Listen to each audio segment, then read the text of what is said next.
Hello everyone, welcome to Compete Minds and welcome to the Hindu editor analysis session, which will help you to learn vocabulary, grammar and context. And this session will also help you to get good marks in English subject for various competitive examinations. First, we'll start with vocabulary. So vocabulary plays a major role in answering some of the English examination sections such as synonyms, antonyms, fillers, close test, word usage and reading comprehension. To answer these sections, you must have command over vocabulary. If you are good at vocabulary, you can easily answer these sections. And the vocabulary which we are taking from the editorial are very useful in answering these sections. So what you have to do is keep a notebook and take down the words which are displayed on the screen and do revise them and watch the 8-hour sessions regularly. In 3 months, you will see the improvements. Let's begin the session. Look at the first word. First word చూడండి, embrace. Embrace మనకి parts of speech వచ్చేసి దీన్ని మనం వర్బ్గా use చేయొచ్చు, నౌన్గా use చేయొచ్చు. So ఈ కాంటెక్స్లో మనకు వర్బ్గా use చేయడం జరిగింది. ఎంబ్రేస్ అంటే మీనింగ్ ఏంటంటే టు యాక్సెప్ట్ చేయడం or willing to take on something. అంటే యాక్సెప్ట్ చేయడం అనే మీనింగ్ తీసుకోండి, అడాప్ట్ చేయడము, యాక్సెప్ట్ చేసుకోవడం అనే మీనింగ్ వస్తుంది. సో ఎంబ్రేస్ అంటే ఏంటి, to take or to accept or willing to take on something. So జనరల్గా మీనింగ్ అడాప్ట్ అని తీసుకోండి. సచ్ యాజ్ ఐడియాని నమ్మడము, బిలీఫ్ని నమ్మడము, యాజ్ వెల్ యాజ్ ప్రాక్టీస్ని తీసుకోవచ్చు.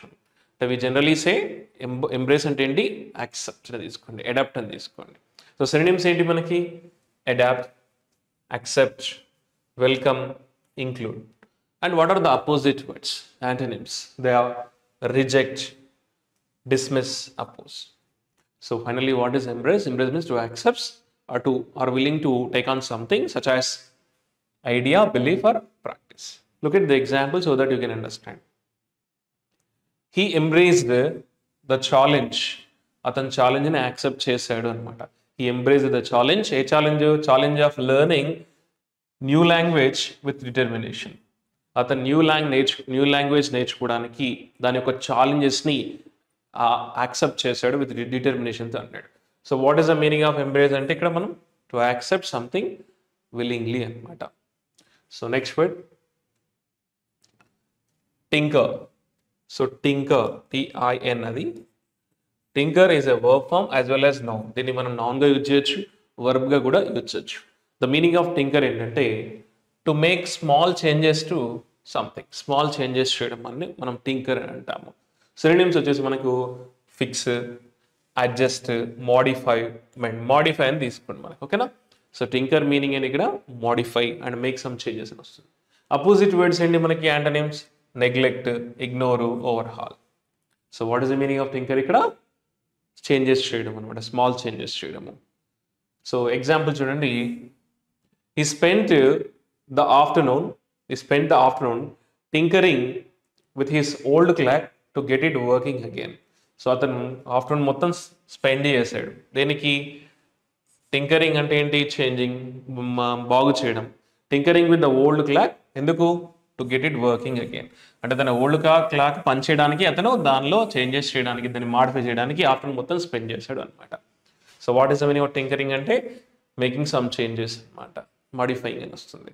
So he modified his old clock to get it working again, మళ్ళీ వర్క్ చేసే విధంగా చేశాడు అనమాట. Next deepen is a verb form. Parts of speech వచ్చేసి మనకి వర్బ్ అంటాం. డీపెన్ అంటే స్ట్రెంగ్తన్ అండ్ ఇంక్రీజ్ అనే మీనింగ్ వస్తుంది. డీపెన్ అంటే ఏంటి, to make something deeper or more intense or more serious చేయడం అనమాట.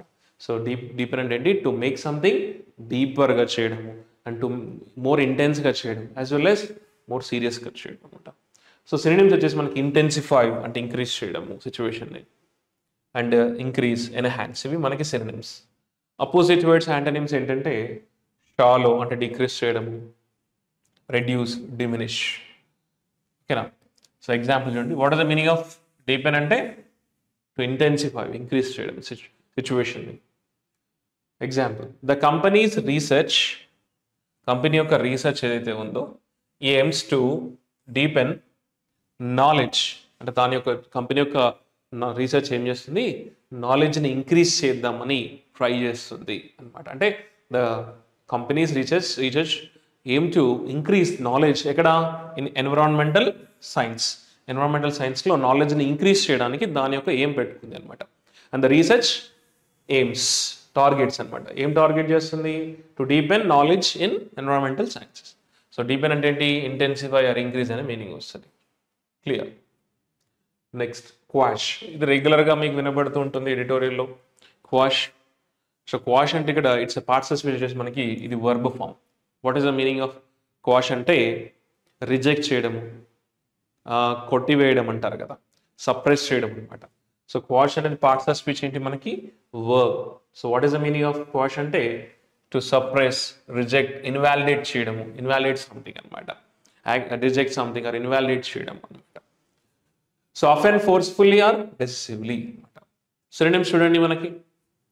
Suppress, abolish, invalidate, annul. Very regular word గుర్తుపెట్టుకోండి, యానల్, అబాలిష్ అనేవి. సో యాంటనిమ్స్ చూడండి, అపోజిట్ వర్డ్స్. అప్రూవ్ చేయడము, కన్ఫర్మ్ చేయడము, వ్యాలిడేట్ చేయడం అండ్ సపోర్ట్ చేయడం. So what is the meaning of quash here? Quash అంటే to reject or invalidate something అనమాట. So look at the example. The court decided to quash to reject charges, allegations due to lack of evidence. Court ఏం చేసింది? ఎలిగేషన్స్ని reject చేసింది.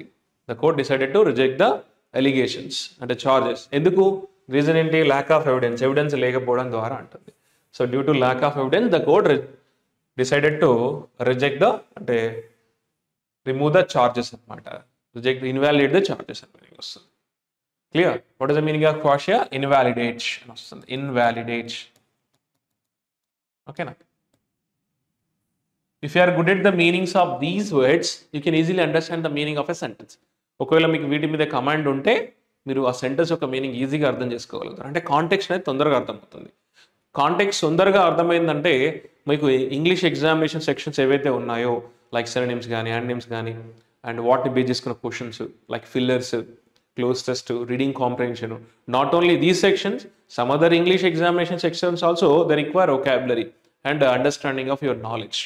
So మీ context skills అనేవి, contextual understanding skills అనేవి చాలా చాలా ఇంపార్టెంట్. అవి ఎలా వస్తాయి అంటే through vocabulary and reading and గ్రామర్తో మీకు ఇవన్నీ అడాప్ట్ అవుతాయి.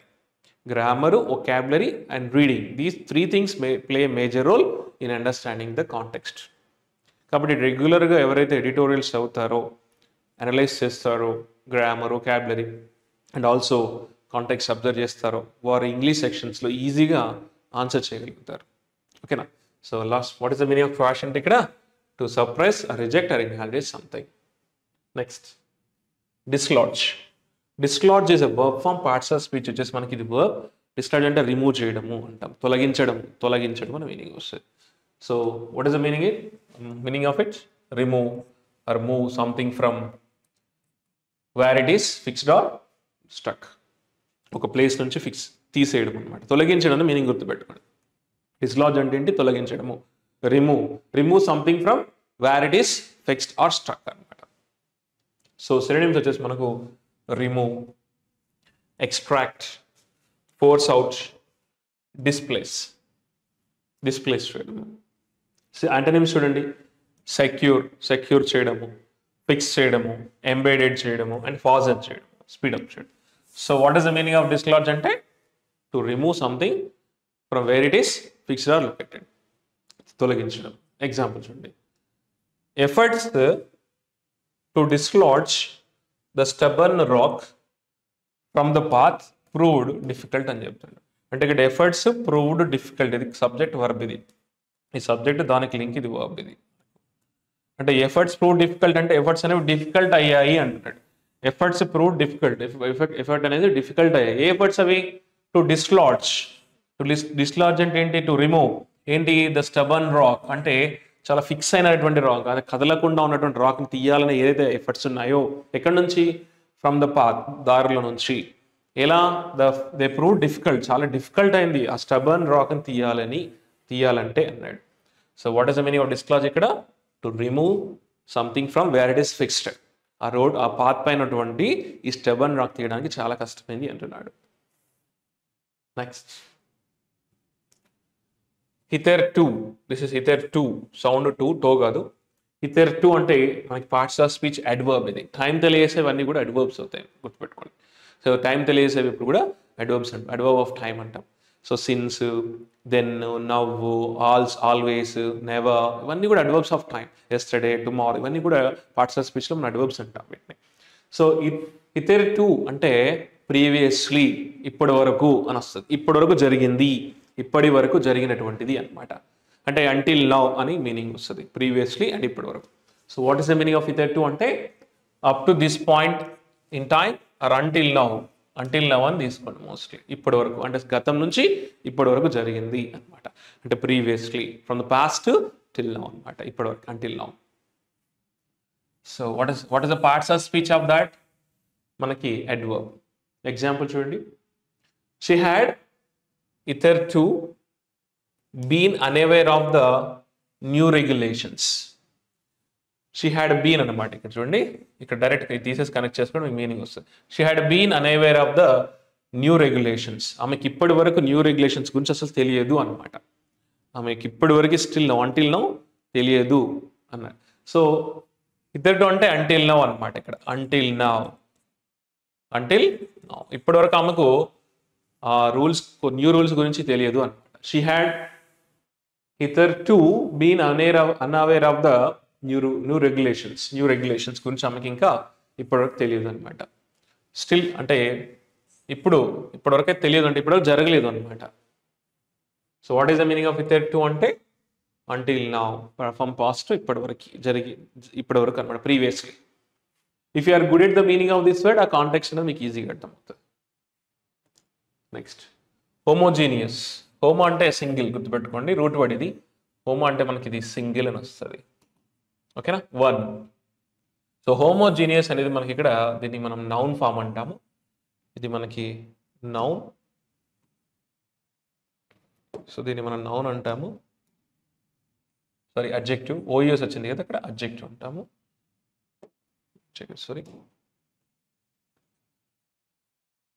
So this is adjective. So adjective, ఎందుకంటే the words ending in OS they are adjectives. Homogeneous అంటే ఏంటి? సిమిలర్ గ్రూప్, ఒకే గ్రూప్ అనమాట. ఆ గ్రూప్లోని వారిని అందరినీ కలిపి, ఆ గ్రూప్లో ఉన్న వాళ్ళందరినీ ఒకే రకంగా ట్రీట్ చేస్తాం కాబట్టి వాళ్ళు హోమోజీనియస్ అంటారు. జీనియస్ అంటాము. హోమోజీనియస్ అంటే ఏంటి? Something that is made up of similar or identical parts or elements creating uniformity or consistency throughout అనమాట. అంటే సిమిలారిటీ, ఒకే గ్రూప్ అనమాట. సేమ్ గ్రూప్ ఆఫ్ పీపుల్ అంటాం కదా, సేమ్ గ్రూప్ ఆఫ్ పీపుల్ని ఇక్కడ మనం ఏమంటాం? హోమోజీనియస్ అంటాము. ఓకే. అండ్ అపోజిట్ వచ్చేసి మనకి హోమో అంటే ఇక్కడ ఏంటి? ఫస్ట్ సింగిల్ అంటే ఓన్లీ వన్ అనమాట. సో హోమోజీనియస్ అంటే సింగిల్ గ్రూప్ అని తీసుకుంటారు. ఎగ్జాంపుల్ చూడండి. The population in the small విలేజ్లో ఉన్న పాపులేషన్ వాస్ హోమోజీనియస్ అంటే ఒకే గ్రూప్ అనమాట, సిమిలర్ గ్రూప్ అనమాట. The population in the small village was homogeneous with most residents sharing similar cultural background. అక్కడ ఉన్న వాళ్ళంతా కూడా సిమిలర్ కల్చర్, సిమిలర్గా వాళ్ళ వేషధారలు కానీ వాళ్ళ యొక్క కల్చరల్ యాక్టివిటీస్ కానీ సిమిలర్గా ఉంటాయని చెప్తున్నాడు. So the population in the small village was homogeneous అంటే సిమిలర్ అంటున్నాడు. ఎలా? With most residents sharing similar cultural backgrounds అని చెప్తున్నాడు.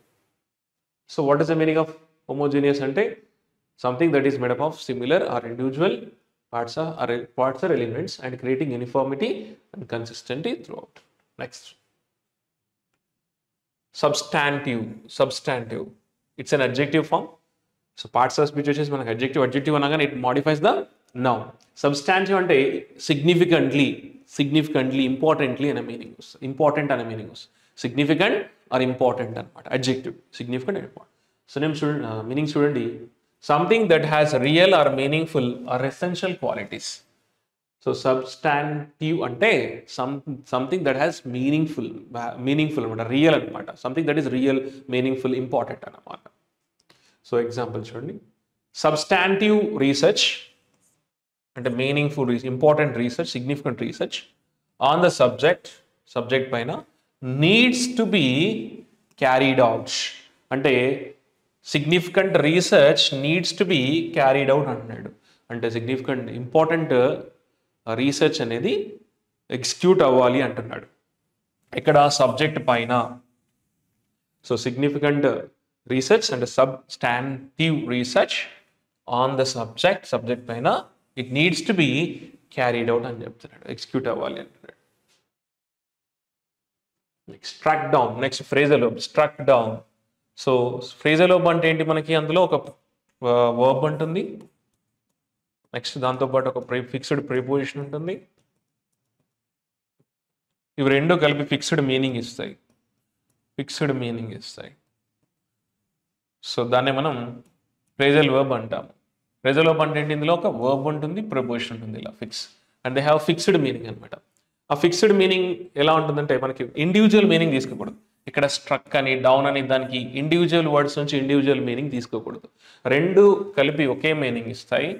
స్ట్రక్ డౌన్ అంటే మనకు ఒక ఫిక్స్డ్ మీనింగ్ ఉంటుంది. దాని మీనింగ్ ఏంటంటే the act of invalidating or cancelling, nullifying something, typically a law or regulation by a judicial system. Judicial decision ద్వారా cancel చేయడాన్ని అంటే ఇన్వాలిడేట్ చేయడాన్ని మనం ఏమంటాం, స్ట్రక్ డౌన్ అంటాం. కొట్టివేయడం అంటారు కదా, struck down. So struck down is what, it's a phrasal verb. Phrasal verb అంటే ఏంటి, మనకు ఒక వర్బ్ ప్లస్ ప్రపోజిషన్ ఉంటుంది, దీని కాంబినేషన్ ఫిక్స్ ఉంటుంది. And we cannot take the individual meaning from the individual words, ఇలా తీసుకోకూడదు. అంటే ఫిక్స్ మీనింగ్ ఉంటుంది. What is the meaning of struck down అంటే the act of invalidating something by a judicial decision, like law కానీ regulation కానీ కొట్టివేయడం అనమాట. So example చూడండి, the supreme court struck down the supreme court struck down కొట్టేసింది అంట the unconstitutional లాని కొట్టేసింది అంట, and ruling it as invalid, అది ఇన్వాలిడ్ అని కొట్టేసింది అని చెప్తున్నాడు. ఓకేనా. So struck down means what, the act of invalidating or cancelling something. Next, one more phrasal verb, elbow out. Elbow out. Elbow out ante meaning ఏంటంటే to push someone out or to remove them from a situation. Forceful గా వాళ్ళని పంపించేయడం అన్నమాట. అంటే to push someone out, బయటికి పంపించేయడము, లేదంటే to remove them from a situation, ఫోర్స్ఫుల్గా నెట్టేయడం అనమాట. ఎగ్జాంపుల్, ద న్యూ మేనేజర్, కొత్త మేనేజర్ ఎవరైతే ఉన్నారో క్విక్లీ ఎల్బోడ్ అవుట్ అంటే పుష్డ్ అనమాట, క్విక్గా పుష్ చేస్తాడు ఎవరిని, ద ప్రీవియస్ టీమ్ లీడర్స్ని తొలగించాడు అనమాట. To implement her own strategies, తన ఓన్ స్ట్రాటజీస్ ఇంప్లిమెంట్ చేయడానికి ఆల్రెడీ ఉన్న టీమ్ లీడర్స్ని కొత్త మేనేజర్ తొలగించాడు అనమాట. ఎల్బోడ్ అంటే బలవంతంగా పంపించాడు అనే మీనింగ్ వస్తుంది. And to push someone out, to remove from a situation వస్తుంది. So this is all about the vocabulary from the editorial. So next will discuss the editorial. So one more word is there, sorry, two more words are there, right? And ఇందులో వచ్చిన word చూడండి, jurisprudence అనేది ఇది మనకి noun form. So jurisprudence అంటే legal system అండి, legal system. What is jurisprudence అంటే the study of law, how it works అనమాట. లా యొక్క స్టడీ అండ్ అది ఎలా వర్క్ చేస్తుంది దాన్ని ఏమంటాం, jurisprudence అంటాం. అంటే లీగల్ సిస్టమ్, న్యాయ వ్యవస్థ అంటాం తెలుగులో. సో ఎగ్జాంపుల్ చూడండి, jurisprudence helps lawyers interpret laws and apply them effectively in a court. So jurisprudence ఏం చేస్తుంది, లాయర్స్ని లాస్ని ఇంటర్ప్రిట్ చేసేలాగా అండ్ వాటిని అప్లై చేసేలాగా చేస్తుంది. అంటే ఇక్కడ jurisprudence ఏంటంటే న్యాయ వ్యవస్థ అన్న మీనింగ్ తీసుకోవాలి. నెక్స్ట్ వచ్చేసి మనకు అఫర్మేటివ్ యాక్షన్ అని కూడా కాంటెక్స్ట్లో వచ్చింది. అఫర్మేటివ్ యాక్షన్ ఇది noun phrase. Okay, affirmative action అంటే పాలసీస్, అవి policies that help people from disadvantaged groups, ఎవరైతే వీకర్ సెక్షన్స్ ఉంటాయో వాళ్ళకి హెల్ప్ చేయడానికి క్రియేట్ చేసిన పాలసీస్ అనమాట. The policies that help people from disadvantaged groups and get better opportunities and overcome discrimination అనమాట. Discrimination overcome చేయడానికి అండ్ ఆల్సో వాళ్ళకి మంచిగా అంటే వాళ్ళకి హెల్ప్ చేయడానికి ప్రొవైడ్ చేసే ఏదైతే ఉందో అడ్వాంటేజెస్ని మనం దాని యొక్క పాలసీస్ ఏమంటాం, అఫర్మేటివ్ యాక్షన్స్ అంటాం. అఫర్మేటివ్ యాక్షన్ ఏంటి, policies that help people from అంటే backward groups get better opportunities and overcome discrimination. ఇది చాలా చాలా ఇంపార్టెంట్. ఎందుకంటే నేను ఇచ్చాను ఇక్కడ అంటే this is very useful in understanding the meaning of a sentence. For example చూడండి, ద యూనివర్సిటీ ఇంప్లిమెంట్ చేసింది అంట. ఏంటి, అఫర్మేటివ్ యాక్షన్. అఫర్మేటివ్ యాక్షన్ అంటే it's a policy to help the poor people అనమాట, అంటే పూర్ కేటగిరీ వాళ్ళు, డిసడ్వాంటేజ్ వాళ్ళు. So the university implemented affirmative action పాలసీస్ని ఇంప్లిమెంట్ చేసిందట. ఎందుకు, to increase the number of students, అంటే నెంబర్ ఆఫ్ స్టూడెంట్స్ ఇంక్రీజ్ చేయడానికి ఫ్రమ్ అండర్ రీప్రజెంటెడ్ కమ్యూనిటీ, అంటే బ్యాక్వర్డ్ కమ్యూనిటీ వాళ్ళకి ఎవరైతే పూర్ పీపుల్ ఉంటారో వారిని ఇంక్రీజ్ చేయడానికి ఈ పాలసీస్ని, హెల్ప్ చేయడానికి ఈ పాలసీస్ని ఇంప్లిమెంట్ చేసింది అంట. సో ఇక్కడ మనకి జ్యూరిస్ప్రుడెన్స్ అంటే ఏంటి, న్యాయ వ్యవస్థ, ఓకేనా, లీగల్ సిస్టమ్. దీని మీనింగ్ ఏంటి, అఫర్మేటివ్ యాక్షన్ అంటే policies that help the people from disadvantaged groups అని గుర్తుపెట్టుకోండి. Now let us begin the session. So this editorial is talking about weakest first on judiciary and sub categorization within a class అని. ఈ editorial వచ్చేసి మనకి recent న్యూస్లో చూస్తున్నారు కదా, SC వర్గీకరణకు గ్రీన్ సిగ్నల్ కోర్టు ఇచ్చింది, సుప్రీం కోర్టు ఇచ్చిందని మీరు వింటున్నారు కదా న్యూస్లో, దాని గురించి ఇది టాపిక్. సో ఇక్కడ ఏమంటే వీకెస్ట్ ఫస్ట్ అని ఇచ్చాడు. వీకెస్ట్ అంటే వీకర్ సెక్షన్స్ ఏవైతే ఉన్నాయో ఇందులో ఏది ఎస్సీ క్యాస్ట్లో, ఎస్సీలు స్కెడ్యూల్డ్ క్యాస్ట్లో ఏవైతే వీకర్ సెక్షన్స్ ఉన్నాయో వారికి ప్రయారిటీ ఫస్ట్ ఇస్తున్నట్టుగా ఎడిటోరియల్ చెప్తుంది. ఓకేనా, అంటే సుప్రీంకోర్టు వాళ్ళకి ప్రయారిటీ ఇద్దాం అన్న విధంగా చెప్తున్నాడు. So weakest first and on judiciary and sub categorisation with in a class అని చెప్తున్నాడు. అంటే షెడ్యూల్ కాస్ట్లోనే మళ్ళీ సబ్ కేటగిరీస్లో వీకెస్ట్గా ఉన్న వాళ్ళని ఫోకస్ చేస్తున్నట్టుగా ఎడిటోరియల్ చెప్తుంది. This is headlines of the editorial, and subheadlines will give you the main idea about the article. This is subheadline, and whenever you are asked to provide title of the passage, మీకు reading comprehension లో what is the title of the passage అన్నాడు అనుకోండి, మీరు ఇది తీసుకోవచ్చు. What is the main idea about the passage అంటే ఇది తీసుకోవాలి మనకు. What is the main idea, what does author want to convey through this article అంటే మనం ఇది తీసుకోవచ్చు. మరి ఏం చెప్తున్నాడు చూద్దాం. అలోయింగ్ సబ్ కోటాస్, అంటే సబ్ కోటాస్ అలౌ చేయడం ఏదైతే ఉందో ఎవరికి, టు లీస్ట్ అడ్వాన్స్డ్, అంటే ఎవరికైతే తక్కువ అడ్వాంటేజెస్ ఉన్నాయో, అంటే వీకెస్ట్ గ్రూప్స్ ఏవైతే ఉన్నాయో, అంటే providing sub quotas to least advanced among ఎస్సీస్, అంటే షెడ్యూల్డ్ కాస్ట్ ఏవైతే ఉన్నాయో, డీపెన్స్ సోషల్ జస్టిస్ అన్నాడు. అంటే అలౌ చేయడం అనేది సోషల్ జస్టిస్ అవుతుంది అన్నాడు. సోషల్ జస్టిస్ అనేది అవుతుంది అన్నాడు. అంటే ఇక్కడ అలోయింగ్ అనేది ఇక్కడ మనకి సబ్జెక్ట్, దాని వర్బ్ ఇది V5 ఫామ్ అంటారు, గుర్తుపెట్టుకోండి. వర్బ్లో ఎస్ కానీ ఎస్ కానీ వచ్చిందంటే ఇది ఇక్కడ సింగులర్ అనమాట.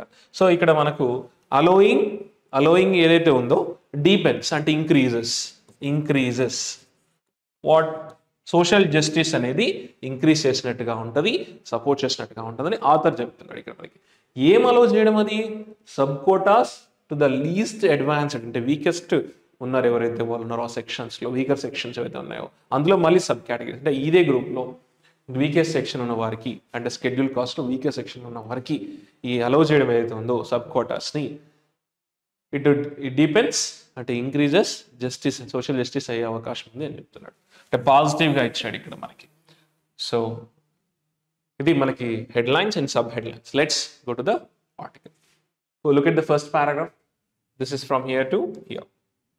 సో పారాగ్రాఫ్ అనగానే అందులో మనకు గ్రూప్ ఆఫ్ సెంటెన్స్ ఉంటాయి. ఇన్ ఎవ్రీ ఎడిటోరియల్ సెషన్లో నేను అదే చెప్తాను, ఈ సెషన్లో కూడా అదే చెప్తున్నాను. పారాగ్రాఫ్లు అనగానే గ్రూప్ ఆఫ్ సెంటెన్స్ ఉంటాయి. గ్రూప్ ఆఫ్ సెంటెన్స్, అందులో ఒక్కొక్క సెంటెన్స్ మనకు ఒక్కొక్క మీనింగ్ కాన్వే ఇస్తుంది. అంటే each sentence gives one meaning అనమాట. ఆ మీనింగ్ ఐడెంటిఫై చేయడానికి మనకి ఇంపార్టెంట్ ఎలిమెంట్స్ ఏంటి అంటే 2 things. నెవర్ ఫర్గెట్, ప్రతి వీడియోలో అదే చెప్తున్నాను. So 2 things very important. First thing ఏంటి మనకి అంటే, ఫస్ట్ సెంటెన్స్ ఏంటి, it is a group of words. Sentence అనగానే it's a group of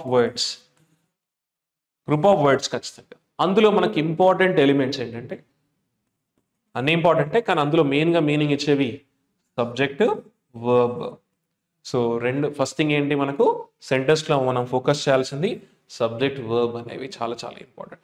subject అంటే మనం దేని గురించి అయితే మాట్లాడుతున్నాం ఆ సబ్జెక్ట్, వర్బ్ ఏం తెలియస్తుంది, దాని యొక్క యాక్షన్ తెలియస్తుంది. ఈ brain and heart of the sentence అనమాట. సో సబ్జెక్ట్ వర్బ్స్ అనేవి చాలా చాలా important elements in a sentence. They provide the meaning of a sentence క్లియర్గా. సో మరి ఇవి ఎక్కడ వస్తాయి అంటే మనకి క్లాజెస్లో వస్తాయి. ఎక్కడ వస్తాయి ఇవి? క్లాజెస్లో వస్తాయి. క్లాజెస్లో మళ్ళీ 2 types ఆఫ్ క్లాజెస్ ఉంటాయి. There are 2 types of clauses, main clause and ఇవన్నీ కూడా ఎక్స్ప్లెయిన్ చేస్తాను అందులో చూసుకోండి. Subordinate clause, main clause and subordinate clause. So మనకి సబ్జెక్ట్ వర్బ్ అనేవి చాలా చాలా ఇంపార్టెంట్ అండ్ అవి ఎందులో వస్తాయి? క్లాజెస్లో వస్తాయి, main clause and subordinate class. మనకు మెయిన్ ఐడియా కాన్వే చేసేది మనకు మెయిన్ క్లాజ్, అందుకే మెయిన్ అని చెప్పాడు. క్లాజ్లో ఏమొస్తుంది మనకి? సబ్జెక్ట్ వర్బ్ వస్తుంది. ఇందులో కూడా మనకి ఏమొస్తుంది? సబార్డినేట్ క్లాస్లో సబ్జెక్ట్ వర్బ్ వస్తుంది. కానీ మెయిన్గా ఐడియా కాన్వే చేసేది ఈ సబ్జెక్ట్ వర్బ్. ఇందులో వచ్చేవి ఏంటంటే they come with the subordinating conjunction. ఇక్కడ మనకు ఒక సబార్డినేటింగ్ కంజంక్షన్ వస్తుంది, సబార్డినేటింగ్ కంజంక్షన్తో వస్తాయి. ఎప్పుడైనా మనకు సబార్డినేటింగ్ కంజంక్షన్ వచ్చింది అంటే అది సబార్డినేట్ క్లాస్ అనమాట. ఇక్కడ మీకు ఇలా హైలైట్ చేస్తాను ఈ కలర్స్తో చూడండి. ప్రతి దానిలో మీకు ఇలా ఈ కలర్తో హైలైట్ చేస్తాను సబార్డినేటింగ్ కంజంక్షన్ అంటే సబార్డినేట్ క్లాస్ అనమాట అది. అందులో కూడా మనకి సబ్జెక్ట్ ఉంటుంది, వర్బ్ ఉంటుంది. కానీ ఇదంతా కూడా మనము ఒక సింగిల్ పార్ట్గా ట్రీట్ చేయాలి. ఇది మెయిన్ ఐడియా కాన్వే చేస్తుంది, ఇది మెయిన్ సెంటెన్స్. ఇందులో ఉన్న సబ్జెక్ట్ వర్బ్ అనే మెయిన్ ఐడియా కనిపిస్తుంది. ఇందులో కూడా సబ్జెక్ట్ వర్బ్ ఉంటుంది అలాంగ్ విత్ సబార్డినేటింగ్ కంజంక్షన్, ఇలా వెన్, వైల్, విచ్ ఇలా. కానీ అది ఎలా ట్రీట్ చేయాలి? ఇదంతా కలిపి సింగిల్ పార్ట్గా ట్రీట్ చేయాలి. లైక్ నౌన్, అడ్జెక్టివ్ అండ్ అడ్వర్బ్గా ట్రీట్ చేయాలి. ఎందుకు చెప్తున్నా అంటే మీరు ఆల్మోస్ట్ ఇవి ఐడియా ఉంటే as a grammar teacher I'm helping you to understand the meaning of a sentence through grammar అనమాట. సో మనకి ఫస్ట్ థింగ్ ఏంటి? సబ్జెక్ట్ వర్బ్ అనేది ఇంపార్టెంట్. ఎందులో ఉంటాయి? క్లాజెస్లో, main clause and subordinate clause. Subordinate క్లాస్లో సబ్జెక్ట్ వర్బ్ అనేవి మెయిన్ ఐడియా కాన్వే చేయవు, ఓకేనా? బట్ అవి మనకు చాలా చాలా ఇంపార్టెంటే. They come along with the subordinating conjunction. ఇదంతా కలిపి మనం నౌన్, అడ్జెక్టివ్, అడ్వర్బ్ సింగిల్ పార్ట్గా ట్రీట్ చేయాలి. అంటే సబార్డినేట్ క్లాజ్ అనేది ఒక సింగిల్ పార్ట్. సో అందులో మనకి మెయిన్ క్లాజ్ అనేది చాలా చాలా ఇంపార్టెంట్, ఓకేనా? ఈ రెండు కలిసిన దాన్ని మనం కాంప్లెక్స్ సెంటెన్స్ అంటాం. జనరల్గా మెయిన్ క్లాజ్ ఉంటుంది ప్రతి సెంటెన్స్లో, దానిలో ఇవి అడిషనల్గా వస్తాయి. ఒక సెంటెన్స్లో మోర్ దెన్ 1 సబార్డినేట్ క్లాజ్ వస్తుంది. ఎక్కువ రావచ్చు, 1 రావచ్చు, 2 రావచ్చు, 3 కూడా రావచ్చు. బట్ మెయిన్ క్లాజ్ మాత్రం ఒకటే ఉంటుంది, రైట్? ఇది మనకి first thing. First thing is what? Find out the subject verb agreement. And next thing is what అంటే టెన్సెస్. టెన్సెస్ అనేవి చాలా చాలా ఇంపార్టెంట్. అంటే అది ఎప్పుడు జరిగింది, ఎప్పుడు జరగబోతుంది, ఎప్పుడు జరుగుతుంది, ఇవన్నీ కూడా చాలా చాలా. టెన్సెస్ అనేవి ఏంటి? Present tense, past tense, future tense. అంటే action, time of the action తెలియజేస్తాయి అన్నమాట. ఇందులో ఇంపార్టెంట్ థింగ్స్ ఏంటి మళ్ళీ? Active voice and passive voice. Active voice and passive voice అనేవి మనకు చాలా చాలా. యాక్టివ్ వాయిస్ అంటే సబ్జెక్ట్ యాక్షన్ జరుగుతుంది, పాసివ్ అంటే సబ్జెక్ట్ యాక్షన్ రిసీవ్ చేసుకుంటుంది. సబ్జెక్ట్ వర్బ్ ఇందాక చెప్పాను కదా, అవి మనకు టెన్సెస్లో ఉంటాయి. యాక్టివ్ వాయిస్లో, పాసివ్ వాయిస్లో సబ్జెక్ట్ వర్బ్ ఉంటాయి. So 2 things never forget: subject verb agreement and tenses and clauses. Okay, now so look at the first sentence. This is from here to here. It is only simple sentence. In eటువంటి subordinate clause లేదు. We have 2 clauses కదా, main clause and subordinate clause. Main clause as usual ఉంటుంది and subordinate clause ఇందులో లేదు, ఎందుకంటే there is no subordinating conjunction. మరి ఇందులో మనకు first thing ఏంటి? సబ్జెక్ట్, తర్వాత వర్బ్, దాని యొక్క వర్బ్ నెక్స్ట్ టెన్సెస్. మరి ఇందులో సబ్జెక్ట్ వచ్చేసి ఫస్ట్ నేను ఎక్స్ప్లెయిన్ చేసి, గ్రామర్ ఎక్స్ప్లెయిన్ చేసి, కాంటెక్స్ట్ ఎక్స్ప్లెయిన్ చేస్తాను. సబ్జెక్ట్ వచ్చేసి ద జ్యూరిస్ప్రుడెన్స్, ఇది మనకి సబ్జెక్ట్. దాని వర్బ్ వచ్చేసి has been evolving. So subject ఏంటి? జ్యూరిస్ప్రుడెన్స్. వర్బ్ ఏంటి? హ్యాస్ బీన్ ఎవాల్వింగ్ అని వచ్చింది. అంటే ద జ్యూరిస్ప్రుడెన్స్ అంటే, జ్యూరిస్ప్రుడెన్స్ అంటే ఏంటి? న్యాయ వ్యవస్థ, లీగల్ సిస్టమ్, ఓకేనా? So jurisprudence has been evolving constantly అంటాడు. అంటే ఈ న్యాయ వ్యవస్థలో అంటే ఇంటర్ప్రిటేషన్స్ కానీ ఇవన్నీ చేంజెస్ ఉంటాయి కదా, అవన్నీ ఓవర్ టైమ్గా చేంజ్ అవుతూ వస్తున్నాయి అంటున్నాడు. సో ఇది సబ్జెక్ట్, ఇది వర్బ్. ఇది ఏ టెన్స్ అంటే present perfect continuous tense active voice. ఇప్పుడు మనకి హ్యావ్ బీన్, హ్యాస్ బీన్ వచ్చి, హ్యావ్ బీన్ వచ్చి, హ్యాస్ బీన్ వచ్చి, ఇలా V4 వస్తే, ING ఫామ్ వస్తే దాన్ని మనం ప్రజెంట్ పర్ఫెక్ట్ కంటిన్యూస్ టెన్స్ అంటాము. అంటే the action started in the past, గతంలో స్టార్ట్ అయ్యి ఇంకా కొనసాగుతూ ఉంటే దాన్ని మనం ప్రజెంట్ పర్ఫెక్ట్ కంటిన్యూస్ టెన్స్ అంటాం. సో ఇక్కడ ఏంటి? జ్యూరిస్ప్రుడెన్స్ అనేది క్రమేణా చేంజ్ అవుతూ వస్తుంది, ఓవర్ టైం చేంజ్ అవుతూ ఉంటాయి, మార్పులు చేర్పులు జరుగుతూ ఉన్నాయి న్యాయ వ్యవస్థలో అని చెప్తున్నాడు ఇక్కడ. సో ఓకే, చలో సబ్జెక్ట్ వర్బ్ వచ్చింది, యాజ్ వెల్ యాజ్ మనకి కాంటెక్స్ట్ కూడా మీకు అర్థమై ఉంటుంది ఇప్పటికీ. So the jurisprudence of affirmative action. What is affirmative action? Already మనం డిస్కస్ చేసాం కదా. అఫర్మేటివ్ యాక్షన్ అంటే it is the policy that helps the people from disadvantaged groups అదనమాట. దానికి సంబంధించిన న్యాయ వ్యవస్థ అనమాట. సో ఓకేనా, ఇదంతా కూడా సబ్జెక్ట్ కింద తీసుకోవాలి. ఇందులో మెయిన్ ఫోకస్ అంతా దీనిపైన ఉండాలి. ఓకేనా, the jurisprudence of affirmative action ఏదైతే ఉందో, ద పాలసీ ఏదైతే ఉందో హ్యాస్ బీన్ ఎవాల్వ్ అవుతూ వస్తుంది, డెవలప్ అవుతూ వస్తుంది. ఇలా కాన్స్టాంట్లీ, క్రమేణా అంటున్నాడు. క్లియర్ అండ్ ఓకేనా. న్యాయ వ్యవస్థ ఏదది, the policy which is helping the poor people from the disadvantaged group ఎవరైతే ఉన్నారో ఆ పాలసీ, ఆ న్యాయ వ్యవస్థ అనేది క్రమేణా చేంజెస్ జరుగుతూ వస్తున్నాయి అందులో అన్నాడు. నెక్స్ట్ మనం చదువుతూ పోతుంటే మనకు పూర్తిగా అర్థమవుతుంది కాంటెక్స్ట్ అనేది, right. The statement is from here to here. ఇందులో మనకి సబార్డినేట్ క్లాస్ ఉంది. ఇక్కడ నీ కలర్ హైలైట్ చేశాను అంటే అక్కడ ఒక వర్డ్ని కలర్తో హైలైట్ చేశాను. ఈ కలర్ అంటే అది సబార్డినేటింగ్ కంజంక్షన్, అంటే అక్కడ మనకి సబార్డినేట్ క్లాస్ ఉంది అనమాట.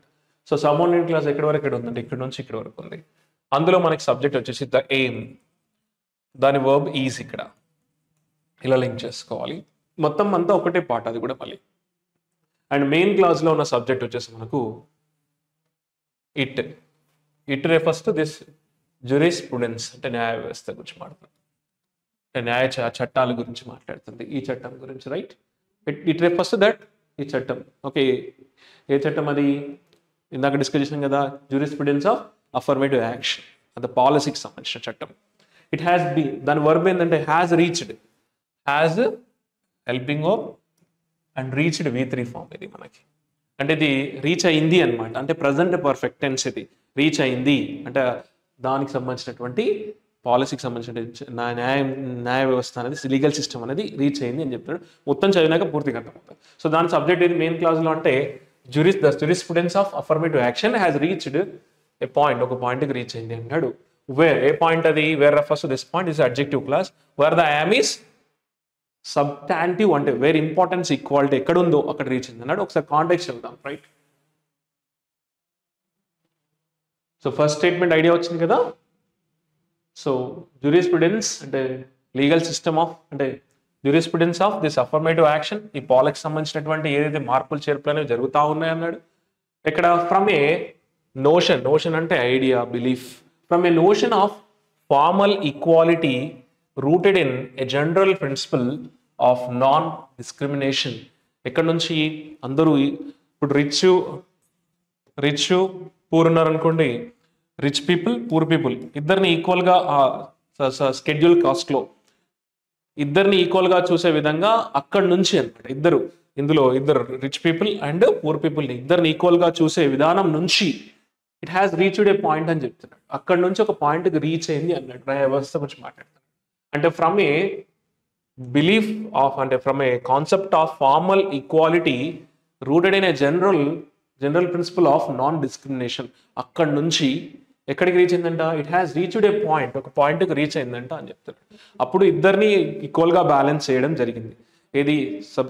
స్కెడ్యూల్ క్యాస్ట్లో ఉన్నవాళ్ళు లేని వాళ్ళని ఈక్వల్గా చూడడం జరిగింది. ఆ పాయింట్ నుంచి, అంటే అక్కడి నుంచి ఇక్కడికి రీచ్ అయింది అన్నాడు. ఏ పాయింట్ వరకు అంటే wear the aim is substantive equality, అంటే ఎవరికి అసలు ఎక్కువ అవసరం ఉంది, అందులో ఉన్నవాళ్ళు ఉన్నారు, లేని వాళ్ళు ఉన్నారు. ఆ లేని వాళ్ళకి మాత్రమే ఈ అడ్వాంటేజెస్ ప్రొవైడ్ చేయాలి అనే విధంగా ఈ న్యాయ వ్యవస్థలో మార్పులు జరిగాయని చెప్తున్నాడు. ఏది? దీనిలో ఈ పాలసీస్లో చేంజెస్ జరిగాయి అని చెప్తున్నాడు, రైట్. అంటే ఎవరికి అవసరం ఉందో వారికే ప్రొవైడ్ చేయాలి అడ్వాంటేజెస్ అన్నీ కూడా అన్న విధంగా రీచ్ అయింది అనమాట. ఫస్ట్ ఎలా ఉండాలి? ఫార్మల్ ఈక్వాలిటీ ఉండే అనమాట, అంటే ఉన్నవాళ్ళు లేని వాళ్ళైనా సమానత్వం ఉండే అనమాట అక్కడ అందులో స్కెడ్యూల్ కాస్ట్లు. ఇప్పుడు ఎలా రీచ్ అయిందంట? ఓన్లీ ఎవరికైతే ప్రాబ్లం ఉంది, ఎవరికైతే అవసరం ఉందో మేజర్గా వాళ్ళకే ఈక్వాలిటీ ఇవ్వాలి అన్న విధంగా రీచ్ అయింది. Very good question. Next the statement is from here to here, right. ఇదంతా కూడా మనకు సింపుల్ సెంటెన్సే, ఇందులో ఎటువంటి సబార్డినేట్ క్లాస్ లేవు, ఎందుకంటే సబార్డినేట్ కనెక్షన్ లేవు. ఇందులో సబ్జెక్ట్ వచ్చేసి మనకి రిజర్వేషన్ అనేది సబ్జెక్ట్, ఈజ్ వర్బ్. ఓకేనా, సింపుల్ ప్రజెంట్ టెన్స్ ఇది. So reservation is no more seen, reservation చూడకూడదు అంటాడు. నో మోర్ సీన్ ఏ విధంగా? అండ్ ఎక్సెప్షన్గా చూడకూడదు అంటున్నాడు. Reservation is no more seen as exception to the equality నార్మ్స్కి ఎక్సెప్షన్గా రిజర్వేషన్ చూడొద్దు అన్నాడు. బట్ అయినా కూడా రిజర్వేషన్ ఈజ్ సీన్ అనమాట. ఇది బట్ అంటే అపోజిట్ ఐడియా కదా. అంటే is seen a deepening idea of the equality by embracing అంటే accepting diversity and accommodation of these suffering from historical and social disabilities. అంటే అందరినీ ఈక్వల్గా చూడాలని రిజర్వేషన్ సిస్టమ్ చెప్తుంది అనమాట. రిజర్వేషన్లో ఏం చెప్తుందంటే అందరినీ ఈక్వల్గా చూడాలని చెప్తుంది. అందులో ఎస్పెషల్గా reservation is to be seen ఏ విధంగా చూడాలంట, సోషల్ డిజబిలిటీస్కి అండ్ హిస్టారికల్గా సఫర్ అవుతున్న వాళ్ళని మాత్రం మెయిన్గా ఫోకస్ చేయాలనే విధంగా చెప్పింది. అంటే reservation is no more seen as an exception to equality నామ్స్కి మాత్రం ఎక్సెప్షన్ అనేది విధంగా చూడకూడదు. And it has to be seen the idea of equality by accepting diversity and accommodation of those suffering from historical and social discriminations ఏవైతే గురవుతారో వారిని మాత్రం ఈక్వల్గా చూడాలి అని చెప్తుంది. అంటే రిజర్వేషన్ వారికి ఇవ్వాలి, కల్పించాలి అంటుంది. ఎవరైతే సఫర్ అవుతున్నారో, సోషల్ డిస్క్రిమినేషన్స్ గురవుతున్నారో వాళ్ళకి మాత్రం ఇవ్వాలి అంటుంది. Next this statement is from here to here. అంటే రిజర్వేషన్ ఈజ్ సీన్ అని గుర్తుపెట్టుకోండి. రిజర్వేషన్ ఈజ్ సీన్ యాజ్, ఇక్కడ ఇది బట్ అంటే it goes to the contrast studies, right? It should be seen as deepening the idea of equality by accepting diversity and accommodation of those suffering from historical and social duty. అంటే reservation వాళ్ళకి కల్పించాలి అంటుంది. Next the statement is from here to here. ఇందులో కూడా మనకి ఎటువంటి subordinate clause లేదు, only one main clause. దీనిలో సబ్జెక్ట్ వచ్చేసి మనకు the latest supreme court judgement. ఇదంతా సబ్జెక్ట్ మనకి. అంటే జడ్జిమెంట్స్ గురించి మాట్లాడతాం. We are talking about the judgement, ఇది సబ్జెక్ట్. ఇది లాస్ట్, ఇదంతా కూడా noun phrase. This is completely called noun phrase. Noun ఫ్రేజ్లో last word is very important. మిగతావన్నీ కూడా మాడిఫైర్స్ అంటాం. ఇక్కడ జడ్జిమెంట్ గురించి మాట్లాడుతాం. ఎవరి జడ్జిమెంట్ అది? Supreme court judgement. And latest వచ్చింది అనమాట, లేటెస్ట్ జడ్జిమెంట్ అనమాట ఈ సబ్జెక్ట్. ఇదంతా కూడా ఈ సబ్జెక్ట్, రైట్? జడ్జిమెంట్. దీని వర్బ్ వచ్చేసి మనకి ఇక్కడ ఉంది, లింక్ ఇలా లింక్ చేయాలి. And the judgement is in line with అంటే in accordance with, in line with this progression అని చెప్పి. ఏదైతే పూర్ పీపుల్కి కల్పించాలో, అంటే ఎవరికైతే చాలా వరకు వీకర్ సెక్షన్స్ ఉన్నాయో వారికి మాత్రమే అడ్వాంటేజెస్ ఎక్కువ ఇవ్వాలి అన్న దానికి, అంటే దిస్ ప్రోగ్రెషన్, ఈ జడ్జిమెంట్ అనేది ఈక్వల్గా ఉంది, అగ్రి చేస్తుంది అని ఇచ్చాడు. ఓకేనా? సో ఒకసారి చూద్దామా ఏ జడ్జిమెంట్ అది? The latest supreme court judgement ఏంటది? అలౌయింగ్ స్టేట్స్ టు క్లాసిఫై, స్టేట్స్ని అలౌ చేయడం దీనికి, to classify scheduled caste SC into groups and give professional treatment to the weaker and more backward among them. అంటే స్టేట్స్ని అలౌ చేయడానికి judgement ఇచ్చింది. So states ఏం చేయాలి? They have to classify the schedule caste into గ్రూప్స్లో ఉన్న schedule caste ఎవరైతే backward ఉన్నారో అండ్ వారు వీకర్ ఉన్నారో వాళ్ళని ఐడెంటిఫై చేసి, క్లాసిఫై చేసి, ఓకే, వారికి ఏం చేయాలి? ప్రిఫరెన్షియల్ ట్రీట్మెంట్ని ప్రొవైడ్ చేయాలి అంటున్నాడు. అండ్ ద జడ్జిమెంట్ ఏదైతే ఉందో ఈస్ ఇన్ అకార్డెన్స్ విత్, అంటే in line with, in accordance with this progression.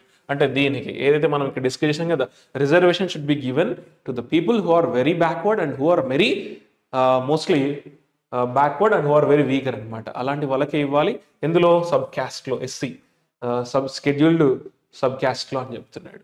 అంటే షెడ్యూల్డ్ క్యాస్ట్లో మళ్ళీ సబ్ క్యాస్ట్లో వాళ్ళని చెక్ చేయాలి, వారికి ఇవ్వాలంటున్నాడు. ఆ జడ్జిమెంట్ అనేది ఈ ప్రోగ్రెషన్కి ఇక్కడ నుంచి డిస్కస్ చేసాం కదా దానికి ఈక్వల్గా ఉందని చెప్తారు.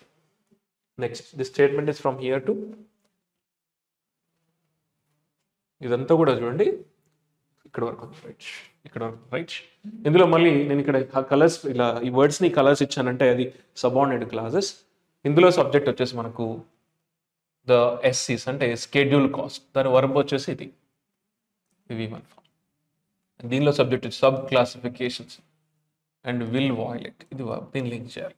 అంటే టెన్సెస్ వెరీ ఇంపార్టెంట్. అది సింపుల్ ప్రెజెంట్, సింపుల్ ఫ్యూచర్ ఇది. ఓకేనా? ఇందులో మెయిన్ సబ్జెక్ట్ వచ్చేసి ద కోర్ట్, ఇది మెయిన్ క్లాస్లోది.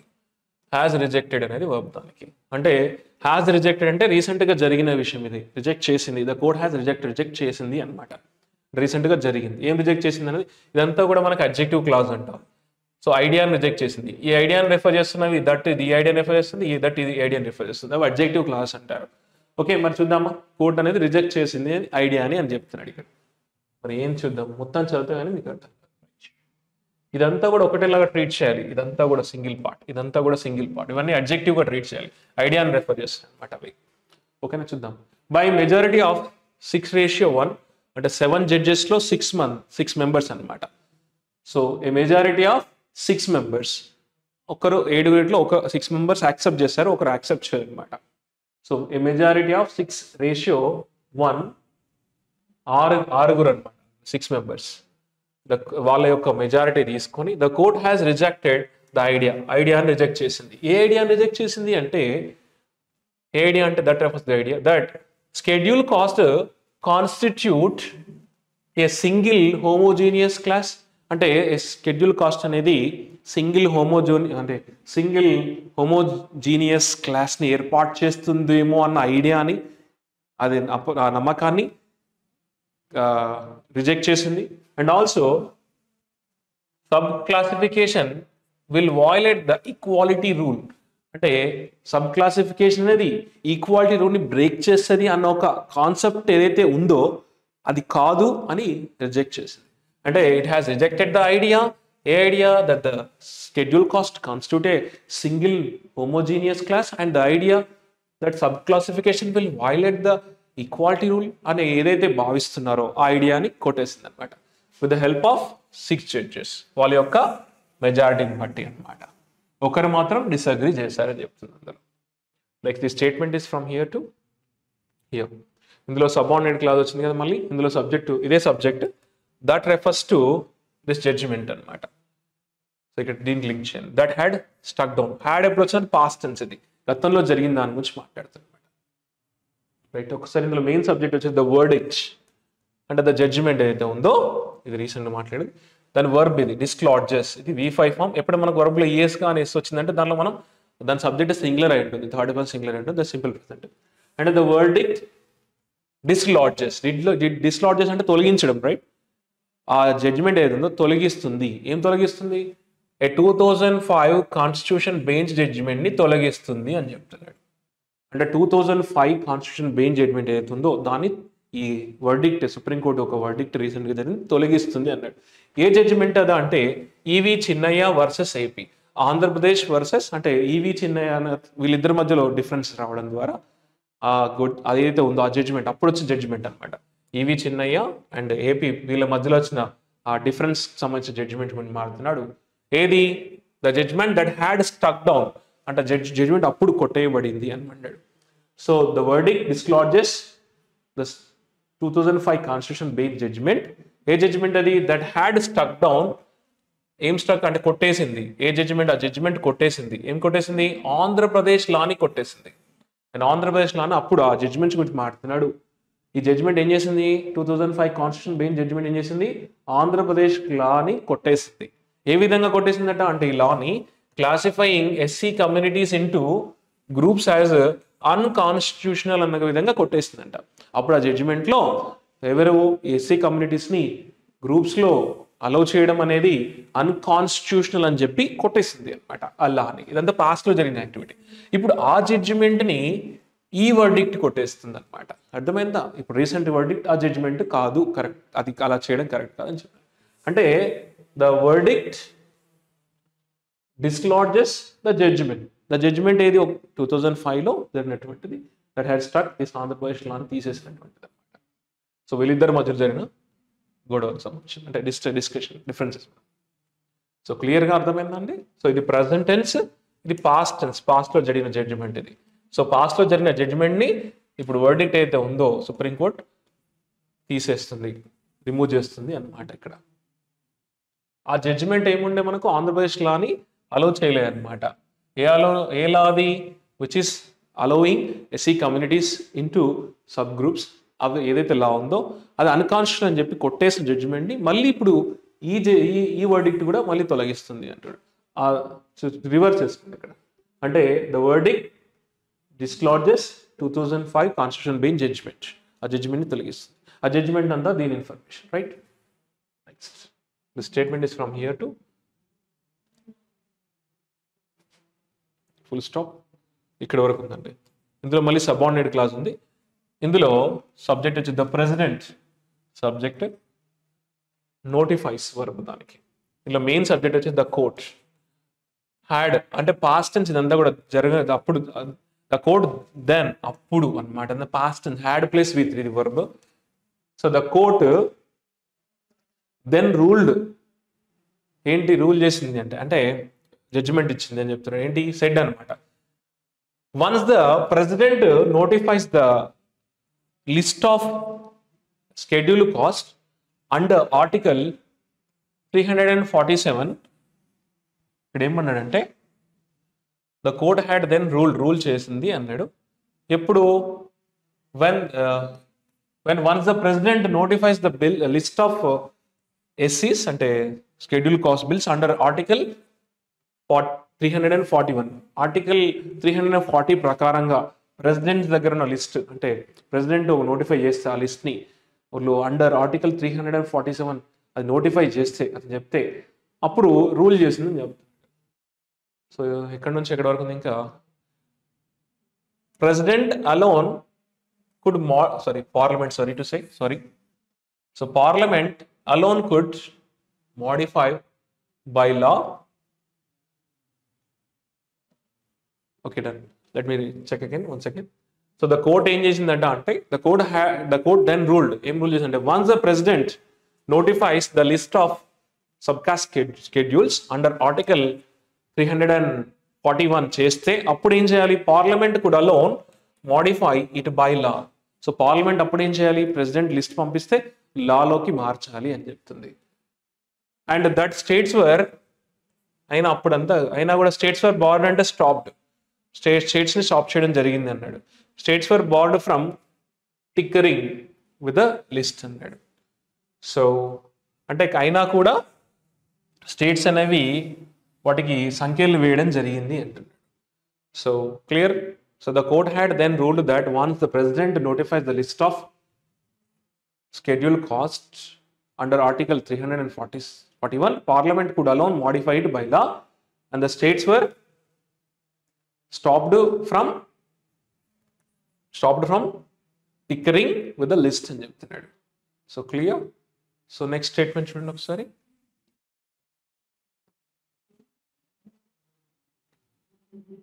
సో టిక్కరింగ్ ఒకసారి మీనింగ్ చూడండి మీరు.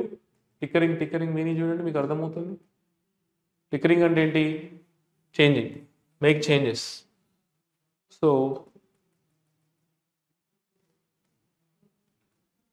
చూడండి ఇప్పుడు the states were stopped from making changes with the list అని చెప్తున్నాడు.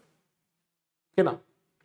Parliament could alone modify it by law and that states were stopped from making changes with the list అని చెప్తాడు. ఏ list అది, president notifies the list of scheduled cost under article 347 అన్నాడు. అతను notify చేసిన తర్వాత ఇదంతా జరిగే ఇష్యూ గురించి చెప్తున్నాడు. కోర్ట్ చెప్పింది అనమాట. ద కోర్ట్ దెన్ రూల్డ్ అని చెప్తుంది. Next the statement is from here to here, right. So ఇందులో మనకి సబ్జెక్ట్ వచ్చేసి దిస్ జడ్జిమెంట్ వాజ్ సైటెడ్, అంటే ది పాస్ట్ పర్ఫెక్ట్ టెన్స్, జరిగిపోయిన దాని గురించి మాట్లాడుతుంది. This judgement was cited by the Punjab and Haryana court. Haryana court Haryana and Punjab కోర్టులో ఇది మళ్ళీ చెప్పడం జరిగింది, సైటెడ్ అని అంటున్నాడు. వైల్ క్వాషింగ్ అంటే rejecting a preferential sub quota for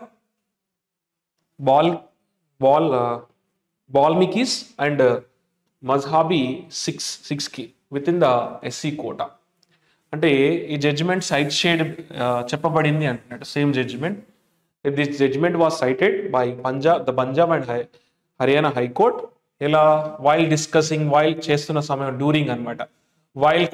while rejecting a preferential sub quota for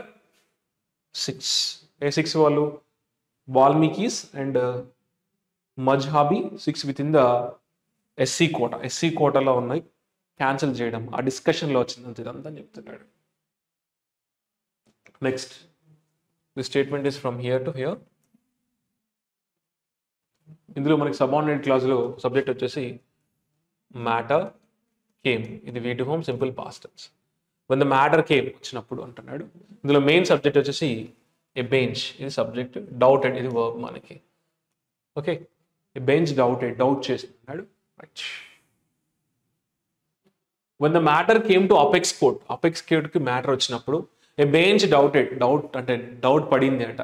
ఏంటి, the correctness of E.V. Chinnaya and referred the bench doubted the correctness of E.V. Chinnaya and the court, the bench referred the question to larger bench అని చెప్తుంది.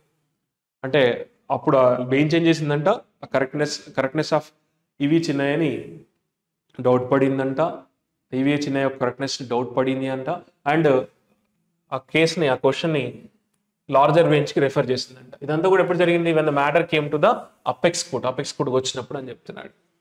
Like the statement is from here to here. ఇందులో మనకి subordinate clause ఉంది, మళ్ళీ ఇది SC అంటే schedule caste, verb వచ్చేసి do not constitute ఇది వర్బ్. ఇలా మెయిన్ సబ్జెక్ట్ వచ్చేసి ద మేజర్ వర్డిక్ట్ అనేది మనకి మెయిన్ సబ్జెక్ట్ ఈజ్ వర్బ్. అంటే ద మేజర్ వర్డిక్ట్ ఏదైతే ఉందో is based on a clear recognition అంటున్నాడు. అంటే మేజర్ వర్డిక్ట్ అనేది based on a clear recognition అంటున్నాడు. ఏ రికగ్నిషన్ అంటే that scheduled cost do not constitute A homogeneous class అని క్లియర్గా, అంటే అలా షెడ్యూల్ కాస్ట్ అనేవి అంటే సింగిల్ గ్రూప్, అంటే సింగులర్ గ్రూప్, సింగిల్ క్లాస్గా ఒకటే అంటే కాన్స్టిట్యూట్ అయ్యదు అన్న దాన్ని బేస్ చేసుకునే క్లియర్ వర్డిక్ట్ వచ్చింది అంటున్నాడు. అంటే ద మెజారిటీ వర్డిక్ట్ అయితే ఉందో, మెజారిటీ జడ్జ్మెంట్ అయితే ఉందో is based on clear recognition అంట. క్లియర్ రికగ్నిషన్ యూజ్ చేసుకుని ఇవ్వడం జరిగింది అన్నాడు. ఏ రికగ్నిషన్ అంటే that the schedule caste do not constitute homogeneous క్లాస్ని అంటే గ్రూప్ని ఫామ్ చేయవు, కానీ ఆలోచించే నిర్ణయం తీసుకోవడం జరిగింది అన్నాడు. Next statement is from here to here.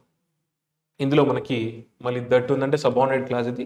ఇందులో సబ్జెక్ట్ వచ్చేసి డిఫరెన్సెస్ ఆర్ వర్బ్. ఇక్కడ దానికి ఇందులో ఇట్ సబ్జెక్ట్ మళ్ళీ డస్ నాట్ వర్బ్. ఇందులో మెయిన్ సబ్జెక్ట్ ఇది but connects to opposite ideas. దీనికి ముందు ఒక సెంటెన్స్, తర్వాత ఒక సెంటెన్స్ ఉంది. దీని ముందున్న సెంటెన్స్లో సబ్జెక్ట్ ఏంటంటే దే హ్యావ్ వర్బ్ అనమాట. They have. So under the presidential list చూడండి, under the presidential list they have a common constitutional status.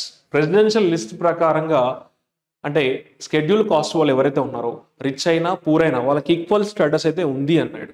According to the list, presidential list దగ్గర కామన్ స్టేటస్ ఉంది అన్నాడు. ఎవరు? షెడ్యూల్ కాస్ట్లో రిచ్ పూర్ ఈక్వల్ స్టేటస్ ఉంది అన్నాడు. But it doesn't mean there are no differences in the extent of backwardness among them. అంటే వాళ్ళ common priorities ఉన్నాయి, సేమ్ జాబ్స్ సేమ్ ప్రొవైడ్ చేస్తున్నారు. ఓకేనా? అంటే ఆ లిస్ట్లో ఏముంది, బోత్ షెడ్యూల్ కాస్ట్లో ఉన్న వాళ్ళు ఉన్నారు, లేని వాళ్ళు ఉన్నారు. వాళ్ళకి సేమ్ ఈక్వాలిటీ ఉన్నాయి, వాళ్ళకి సేమ్ జాబ్స్ రిక్వైర్మెంట్స్ అన్నీ కూడా సేమ్ అలొకేషన్స్ అన్నీ ఉన్నాయి. కానీ అందరూ అందులో రిచ్ అనేది ఏం లేదు, అందరూ అందులో పూర్ అనేది ఏం లేదు కదా అని అంటున్నాడు. అంటే but it doesn't mean that there are no difference లేవనేది ఏం లేదు అంటున్నాడు. ఎక్కడ? In the extent of backwardness among them. అందులో కొంతమంది ధనికులు కూడా ఉన్నారు అని చెప్తున్నాడు. Next the statement is from here to here. మళ్ళీ బట్ కనెక్ట్స్ అపోజిట్ ఐడియాస్. బట్కు ముందు ఒక సెంటెన్స్, దాని తర్వాత ఒక సెంటెన్స్. ఇందులో మనకు సబ్జెక్ట్ వచ్చేసి ద హిస్టరీ ఈజ్ ఇండీడ్. ఇది అనుకో, history is indeed a common feature among them అంటాడు. ఏ హిస్టరీ అంటే హిస్టరీ ఆఫ్ అన్టచబిలిటీ. అంటే వాళ్ళిద్దరికి కామన్గా ఉంది ఏంటి అంటే రిచ్ అయినా పూర్ అయినా షెడ్యూల్ కాస్ట్లో డిస్క్రిమినేషన్ అనేది కామన్గా ఉంది ఎప్పటి నుంచో అని చెప్తున్నాడు. A history of untouchabilities indeed common feature among them అన్నాడు. బట్ అయినా కూడా there is historical and empirical అంటే అబ్వియస్ ఎవిడెన్స్ అబ్జర్వ్ చేసిన తర్వాత. But there is historical and empirical అంటే అబ్జర్వ్ చేసినటువంటి ఎవిడెన్స్ ఏదో ఉందో that the level of advancement is not uniform అంటున్నాడు. అంటే ఆఫ్టర్ అబ్జర్వింగ్ ఎవ్రీథింగ్ అందులో రిచ్ ఉన్నారు, పూర్ ఉన్నారు. సో రిచ్ వాళ్ళకి అన్ని రిజర్వేషన్స్ కానీ జాబ్స్ కానీ అందులో వెళ్తే ఈ పూర్ ఉన్న పీపుల్కి ప్రాబ్లం అవుతుంది. అందరూ ఈక్వల్గా లేరు, some people are rich, some people are poor అన్న విధంగా ఇచ్చాడు ఈ కాంటెక్స్ట్. ఓకేనా? Next the statement is from here to here. So ఇందులో మనకి state subject, states are empowered అంటే given power, so given authority అనమాట. స్టేట్స్కి అథారిటీ ఇవ్వడం జరిగింది అన్నాడు. అంటే స్టేట్స్ ఆర్ గివెన్ ఎంపవర్డ్ అంటే స్టేట్స్ ఆర్ ఎంపవర్డ్ ఎందుకు? To further identify the weaker sections among schedule caste and extend beneficial treatment. అంటే స్టేట్స్ ఏం చేయాలి అంటే వీకర్ సెక్షన్స్ని ఐడెంటిఫై చేయాలి షెడ్యూల్ కాస్ట్లో, అండ్ వారికి బెనిఫిట్స్ అనేవి ప్రొవైడ్ చేయాలి అని స్టేట్స్కి అథారిటీ ఇవ్వడం జరిగిందని చెప్తారు. Next, this statement is from here to right. So completely one statement, right? ఇక్కడ వరకు రైట్. ఇందులో మనకి మళ్ళీ సబార్డినేట్ క్లాస్ ఉంది, ఎక్స్క్లూడింగ్ ఇక్కడ సబ్జెక్ట్, ఎక్స్క్లూడింగ్ అంటే రిమూవింగ్, దాని వర్బ్ వచ్చేసి మనకి ఈజ్. ఇక్కడ ఎక్స్క్లూడింగ్ ఈజ్ నెసరీ అంటున్నాడు, తీసేయడం అనేది అవసరం అంటున్నాడు. ఎక్స్క్లూడింగ్ ఈజ్ నెసరీ అంటాడు ఇక్కడ. ఇందులో సబ్జెక్ట్ వచ్చేసి ద వీకెస్ట్ అనే సబ్జెక్ట్, వర్బ్ వచ్చేసి షుడ్ గెట్ బెనిఫిట్స్, అంటే వీకెస్ట్ వాళ్ళకు బెనిఫిట్స్ని పొందాలి అంటాడు. ఇందులో మెయిన్ సబ్జెక్ట్ వచ్చేసి 4 జడ్జెస్. మనకి ఎంత అక్కడ 7 జడ్జెస్ ఉన్నారు కదా, అందులో 4 జడ్జెస్ ఉన్నారు. అంటే దాని వర్బ్ వచ్చేసి మనకు హ్యావ్ టేకెన్, అంటే 4 judges have taken the view ఐడియాని తీసుకున్నాం. అంటే 4 judges have taken the concept. ఏంటి that excluding the creamy layer, అంటే ఎవరైతే డబ్బు ఉన్న వాళ్ళు ఉంటారో, అంటే ఆల్రెడీ అన్ని ఫెసిలిటీస్ ఉన్నవారు ఉంటారో వాళ్ళని తీసేయడం గురించి మాట్లాడుతున్నారు. So 4 judges have taken the view. ఏ వ్యూ అది? That excluding creamy layer among the scheduled cost groups from reservation benefits is necessary to give full effect to the principle.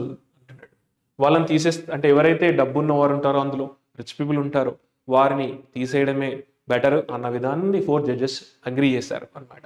A principle అది? So necessary to give the full effect to the principle. ఏ principle అంటే that the weakest should get the benefits of affirmative sections, అంటే ఆ section నుంచి affirmative action అక్కడ నుంచి. అంటే I already discussed affirmative action ఏంటి? It is used to help the people from ఎవరు బ్యాక్వర్డ్నెస్ ఉన్న పీపుల్కి హెల్ప్ చేయడానికి, బ్యాక్వర్డ్ ఉన్న వాళ్ళు ఎవరైతే ఉంటారో వారికి బెనిఫిట్ అవ్వాలి అని చెప్తున్నారు ఈ 4 జడ్జెస్ అనమాట. And they should not be, the weakest should not be elbowed, అంటే తీసేయద్దు వాళ్ళని, అంటే ఫోర్స్ఫుల్గా వాళ్ళని రిమూవ్ చేయకూడదు అన్నాడు. ఎవరు వీళ్ళు చెప్తున్నారు అంతా కూడా. సో ద వ్యూ, ఏ వ్యూ అది? That the excluding of the creamy layer among the scheduled caste from reservation is necessary అన్నాడు.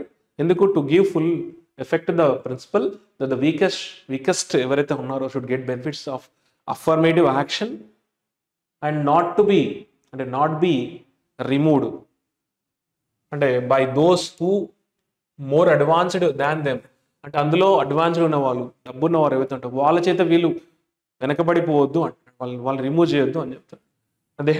They should not be pushed అనమాట, వాళ్ళని పుష్ చేయకూడదు, వీకెస్ట్ సెక్షన్ని పుష్ చేయకూడదు వీరి చేత అని చెప్తున్నాడు. Next statement is from here to here. ఓకేనా? సో ఇందులో మనకి సబ్జెక్ట్ వచ్చేసి అప్లయింగ్, ఇది మనకి సబ్జెక్ట్. దాని వర్బ్ వచ్చేసి మే నాట్ బి ఈజీ, అంటే ఏదైనా కూడా applying may not be easy అంటాడు. ఏం అప్లయింగ్ అది? అప్లయింగ్ క్రిమీ లేయర్ కాన్సెప్ట్, ఏదైతే డబ్బు ఉన్నవారో అందులో అన్ని హోదాలు ఉన్న వారిని తీసేయడం అయితే ఉందో అంత ఈజీ కాదన్నాడు. So applying creamy layer concept hitherto అంటే ప్రీవియస్లీ కన్ఫైన్డ్ టు ఓబీసీకి ఆల్రెడీ ప్రీవియస్గా కన్ఫామ్ అయినట్టు, అంటే కన్ఫైన్డ్గా ఉన్నటువంటి వాళ్ళకు ఉన్నటువంటి ఓబీసీకి ఉన్నటువంటి దాన్ని దృష్టిలో పెట్టుకొని applying creamy layer concept which concept అది? కాన్సెప్ట్ అది ఇదివరకు ఎవరికి ఉంది? ఓబీసీకి ఉంది. ఓబీసీలు ఎవరైతే ఉన్న వాళ్ళు ఉంటారో వాళ్ళకి అర్హులు కాదని ఏదైతే ఉందో ఆ కాన్సెప్ట్ ఏదైతే ఉందో మే నాట్ బి ఈజీ అంటున్నాడు, అంత ఈజీ కాదు అంటున్నాడు. Next the statement is from here to here. So ఇందులో మనకి మళ్ళీ సబార్డినేట్ క్లాస్ ఉన్నాయి. హూ సబ్జెక్ట్ ఇక్కడ, దీనికి rights verb, the creamy layer subject, norms ఇవన్నీ కూడా కాంట్ బి ద సేమ్ అని చెప్తున్నారు వర్బ్ అది. ఇందులో మెయిన్ సబ్జెక్ట్ వచ్చి జస్టిస్ బిఆర్ గవాయ్, ఇది మనకి సబ్జెక్ట్. వర్బ్ ఎక్కడ ఉందంటే దాన్ని నోట్స్, ఇది అంటే జస్టిస్ బిఆర్ గవాయ్ నోట్ చేస్తున్నాడు అనమాట. ఇండికేట్ చేస్తున్నారు. సో జస్టిస్ బిఆర్ అవి ఇండికేట్స్, ఏం ఇండికేట్ చేస్తున్నాడు?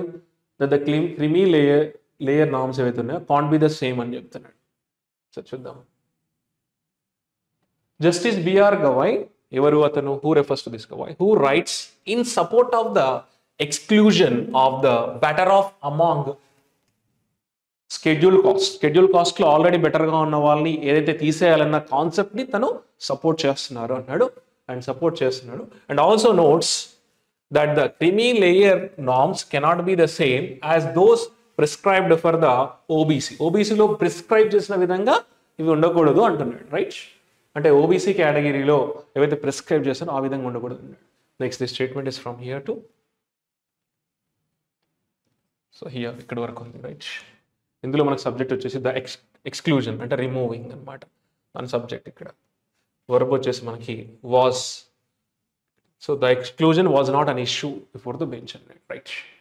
సో ఎక్స్క్లూజన్ తీసేయడం ఎవరు? The exclusion of more advanced sections among Dalits మధ్యలో ఉన్నటువంటి మోర్ అడ్వాన్స్ సెక్షన్స్ ఎవరైతే ఉన్నారో it was not an issue అని చెప్తున్నాడు బిఫోర్ ద బెంచ్. బెంచ్ ముందు ఇది ఇష్యూ కాదు అన్నాడు.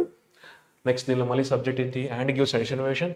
The options may be non binding, అంటే నాన్ బైండింగ్ అంటే ఇంకా పూర్తిగా వాటి గురించి ఇంకా పూర్తిగా రాలేదు అవి అని చెప్తున్నాడు.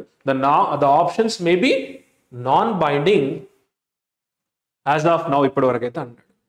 So next statement this is from here to here.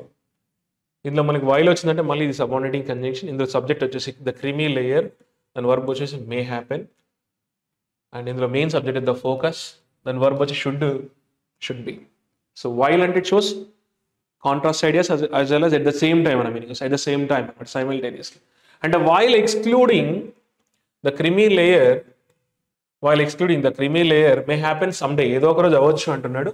And the focus should be on the marginalized among Dalits getting adequate అంటే enough representation. అంటే ఇది ఎప్పుడైనా అవ్వచ్చు, ఎక్స్క్లూడింగ్ అనేది ఎప్పుడైనా అవ్వచ్చు, కానీ the main focus should be ఎక్కడ ఉండాలి? మార్జినలైజ్డ్ అంటే ఎవరైతే తక్కువగా ఉన్నవారు అమాంగ్ దళిత్స్ వారి మధ్యలో ఉన్నట్టు వాళ్ళకి అడిక్వేట్ రీప్రజెంటేషన్ రావాలి, దాని మీద మాత్రం ఫోకస్ అయితే వెరీ వెరీ ఇంపార్టెంట్ చెప్తాడు ఫైనల్గా ఇది. So this is all about today's editorial. Thank you very much. With another editorial. See you.